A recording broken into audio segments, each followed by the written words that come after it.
जातक कितना बड़ा जगत विजेता बनेगा, कितने लोगों का नेतृत्व करेगा, कितने लोगों के हितों का संरक्षण करेगा, यह जन्म कुंडली के राजयोग निश्चित करते हैं, महान योग निश्चित करते हैं।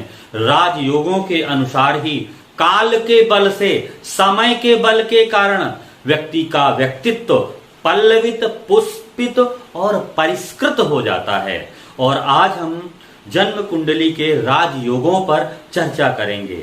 पॉलिटिकल एस्ट्रोलॉजी, जिसे हम राजनैतिक ज्योतिष विज्ञान कहते हैं, पॉलिटिकल एस्ट्रोलॉजी के तहत किन किन योगों के द्वारा व्यक्ति पद, प्रतिष्ठा, सत्ता के सर्वोच्च सिंहासन पर पहुंचता है, इस पर चर्चा करेंगे। यदि आपके पास कोई व्यक्ति आ जाए और पूछे कि गुरुजी क्या मैं प्रधानमंत्री बन सकता हूं, उस कुंडली के देखने का क्या आधार होगा, किस परिस्थिति के अनुसार आप निर्णय देंगे कि तुम देश के प्रधानमंत्री बन सकते हो, देश का सर्वोच्च नेतृत्व संभाल सकते हो, अपने निर्णयों से देश के हित को प्रभावित कर सकते हो, ये किस आधार पर निश्चय करेंगे। जन्म कुंडली के बनने वाले राजयोग ये आपके जीवन को निश्चित करते हैं, जीवन की दिशा को निश्चित करते हैं और जीवन की उच्च सफलताओं को निश्चित करते हैं।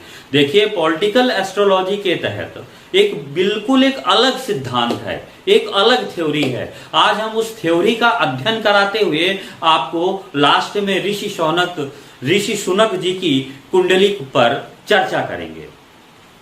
देखिए, सर्वप्रथम माता भगवती को प्रणाम करते हुए, परम पूज्य गुरुदेव को प्रणाम करते हुए आज मैं अपनी वार्ता का प्रारंभ कर रहा हूं।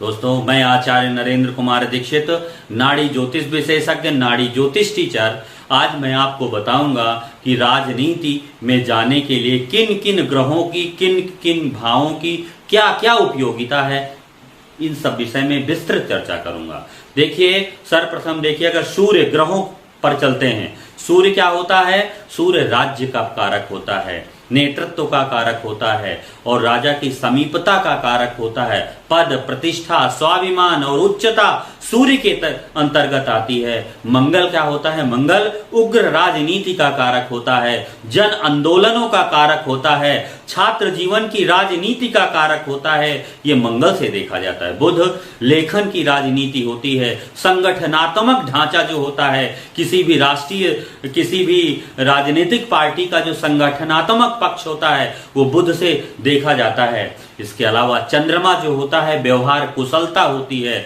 और अवसर के अनुसार जातक के व्यक्तित्व में क्या क्या परिवर्तन आते हैं ये चंद्रमा से देखा जाता है। और गुरु जो होता है, गुरु विवेक, बुद्धिमान, विवेक का कारक होता है, समृद्धि, उच्चता और यश प्राप्ति का कारक होता है। शुक्र जो होता है, शुक्र राजनीति में प्रचार प्रसार, धन धान्य, समृद्धि का सूचक के रूप में देखा जाता है। राहु केतु दाव पेच, एक राजनेता किन किन प्रकार के दाव पेचों का उपयोग करता है अपने जीवन में, ये राहु केतु से देखा जाता है। और शनि क्या होता है? शनि दलित गत राजनीति होती है, जो मजदूरों का प्रतिनिधित्व करने वाली होती है, जो गरीबों की राजनीति होती है, उसका जो प्रतिनिधित्व करता है, उसका प्रतिनिधित्व शनि करता है।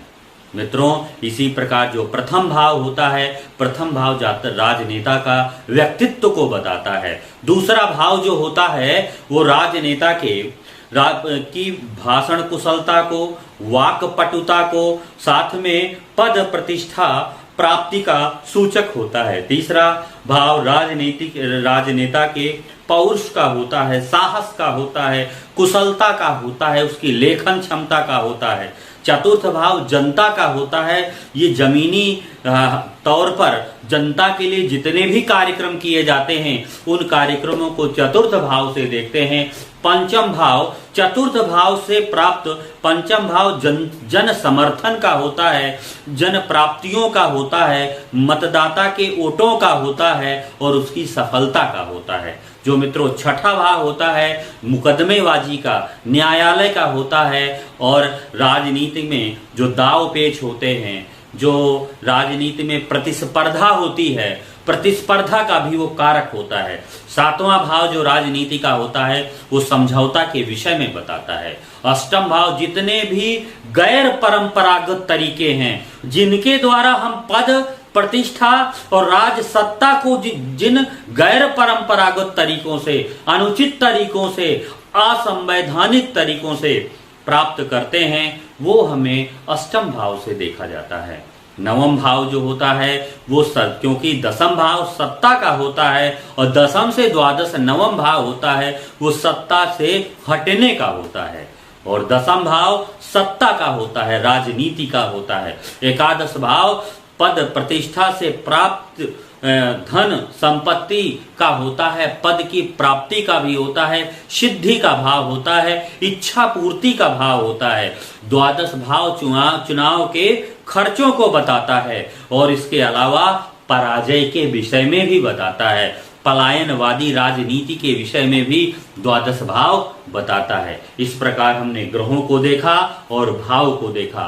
राजनीति में सफल होने के लिए अगर हम महत्वपूर्ण ग्रहों के बारे में चर्चा करते हैं तो पहला सिद्धांत आप सुन लीजिए।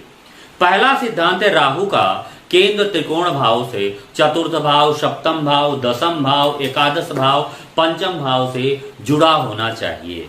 दूसरा, दसम भावों पर अधिक से अधिक ग्रहों का प्रभाव होना चाहिए। दसम भाव से नवम भाव, नवम भाव दसम भाव के स्वामी का संबंध हो, दसम भाव के स्वामी का शुभ ग्रहों से संबंध हो। विशेषकर सभी राजनेताओं की कुंडली में चतुर्थ भाव का स्वामी दसम भाव के स्वामी को एक होते देखा गया है। ये दोनों की युति अक्सर देखी गई है। और सबसे महत्वपूर्ण जो धर्म त्रिकोण होता है ना काल पुरुष की कुंडली का, वो सत्तादायक होता है, पददायक होता है, प्रतिष्ठादायक होता है और व्यक्ति में राजनीति के गुण, नेतृत्व के गुण जन्मजात होते हैं। जैसे चाणक्य ने एक आदर्श सम्राट बनने की योग्यता उस छोटे से बालक में देख ली थी, तो जो जन्मजात होता है राजनेता होता है, एक होता है राजनेता जन्मजात, मतलब उसको अपने आप बिना किसी अन्य परिस्थिति के भी वो अच्छी भाषण कुशलता होगी, संपूर्ण दावपेच उसका मस्तिष्क पूरी तरह समझता है, साम दाम दंड भेद की नीति में जो पारंगत हो जाता है। और एक होता है कि लंबे समय की राजनीति की बात सीखता है। ये दोनों बातें अलग होती। तो इसके लिए क्या है, केंद्र के स्वामी जो है धर्म त्रिकोण जो होता है काल पुरुष की कुंडली का, गुरु सूर्य मंगल का योग होना जरूरी होता है। उसके साथ साथ प्रधानमंत्री जो होता है राजा का, परमेश्वर का प्रतीक होता है और परमेश्वर के प्रतीक के लिए, क्योंकि सूर्य भी ईश्वर का ही प्रतीक माना गया है, सूर्य परमात्मा होती है। किसी भी राजनेता प्रधानमंत्री बनने के लिए, राजनेता सफल राजनेता के लिए सूर्य की स्थिति अच्छी होनी चाहिए, सूर्य का शुभ ग्रहों से संबंध होना चाहिए, शनि का अधिक से अधिक ग्रहों से संबंध होना चाहिए। इसके अलावा एक राजनेता जो होता है देश का प्रतिनिधित्व करता है। प्रतिनिधित्व करने का जो गुण होता है मंगल में होता है। वो राष्ट्र के हित में कठोर निर्णय भी लेता है और सरल निर्णय भी लेता है। ये सब उसकी नीतियां जो होती हैं, गुरु सूर्य मंगल और शनि बुध शुक्र, इन दोनों का संबंध अगर हो जाए, धर्म त्रिकोण और अर्थ त्रिकोण किसी भी प्रधानमंत्री की कुंडली में, विश्व के किसी भी राजनेता की कुंडली में उठा करके आप देखेंगे कि गुरु सूर्य मंगल शनि बुध शुक्र का संबंध अक्सर दिखाई देगा। इसके अलावा नवमेश दशमेश केंद्र और त्रिकोण के भावों के स्वामी का संबंध दिखाई देगा, चतुर्थेश दशमेश का संबंध दिखाई देगा, शनि चंद्रमा का भी संबंध दिखाई देगा। इस तरह के योग जब कुंडली पर होते हैं तब व्यक्ति जो होता है एक सफल और महान राजनेता बनता है। ऋषि सुनक जी की कुंडली में देखिए जो योग बन रहा है, सूर्य को देखिए, सूर्य इस कुंडली पे, सूर्य की स्थिति, सूर्य मेष राशि का बैठा हुआ है और सूर्य क्या है, सूर्य में नवमेश है और दशमेश क्या है, दशमेश बुध है। सूर्य और बुध का योग त्रिकोण भाव पर बन रहा है। जब भी नवमेश दशमेश का योग बन जाता है तो लक्ष्मी नारायण योग होता है और लक्ष्मी नारायण योग में राजा बहुत व्यक्ति भगवान विष्णु के समान परम प्रतापी होता है और अपने जीवन काल में एक प्रतापी राजा होता है। मान सम्मान प्रतिष्ठा को अर्जित करने वाला और जनता का हित चिंतक होता है। सूर्य के साथ 9 मेष 10 मेष का जो योग बना, ये अच्छा योग बना। दूसरी चीज क्या है, पद्म सिंहासन योग को देखिए, दसम भाव का जो स्वामी है, दसम भाव के स्वामी का संबंध शुभ ग्रहों से होता है, प्रकाशक ग्रहों से होता है। तो व्यक्ति क्या होता है, अपने व्यक्ति को मान सम्मान पद प्रतिष्ठा यश कीर्ति मिल जाती है। और सूर्य का संबंध बुध से भी है, गुरु से भी है, मंगल से भी है, ये स्थिति भी बहुत अच्छी बन रही है। अब देखिए सूर्य गुरु मंगल दोनों तीनों त्रिकोण से मिल गए, शनि आ गया, बुध आ गया और शुक्र का भी 3-11 संबंध हो गया, शनि बुध शुक्र का भी योग बन गया, तो भी एक महान राजनेता बनने के योग इनकी कुंडली में थे।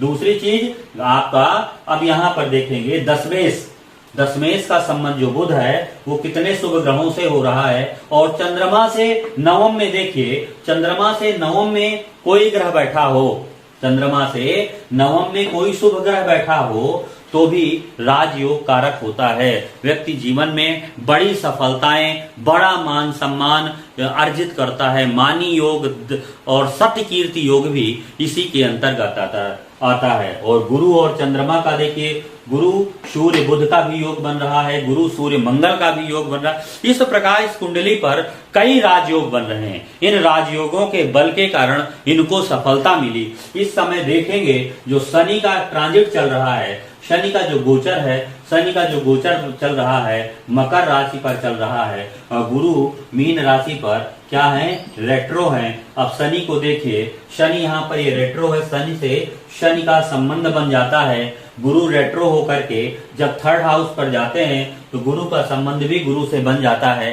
ये योग बताता है कि इस समय व्यक्ति के भाग्योदय का योग है। वास्तव में इनको अभी आने वाले समय में कड़ी चुनौती का सामना करना पड़ेगा, समस्याएं रहेंगी, आर्थिक स्थिति देश की कमजोर रहेगी, लेकिन आने वाले समय पर ये अपने बुद्धि बल नेतृत्व के कुशलता के कारण एक गौरवशाली अपनी पारी में शासन करेंगे और देश और उसका इंग्लैंड का एक कुशल राज नेतृत्व प्रदान करेंगे। इन्हीं शब्दों के साथ आप सभी को नमस्कार।